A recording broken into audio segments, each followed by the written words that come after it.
হ্যারে খান কি, এই শীতে সব থেকে দুঃখের বিষয় কি জানিস তুই? তোর তো বড় বড়, তুই বল, আমি শুনি। বেশি বাড়া বাড়া করো না, অতনু বাড়াকে ডাকবো না, এখানে ঢুকিয়ে দেবে, এমন গান গাইবে, ওরে গানে আহ আহ আহ আওয়াজ হবে, বুঝলি তো গুদমানি। এই অতনু চোদনা, কোথায় গেলি রে? আয় তো মারা। চলে এসেছি নায়ক হয়ে। এবার কি বলবো? গান শোনাবো। আমি এখানে একটা গান শোনাবো আজকে।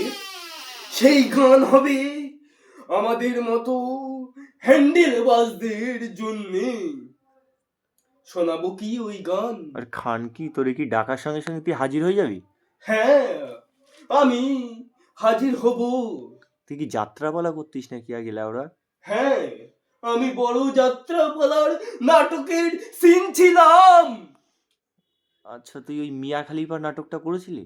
হ্যাঁ, আমি কি তোমাদের সামনে একটু উদাহরণটা তুলে ধরতে পারি? এখানে বস, তারপরে ধর।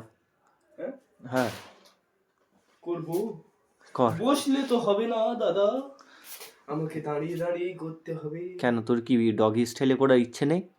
আমি তো জনি সিংসের মতো অত মোটা ধন নই, তার চেয়েও বড় ধন।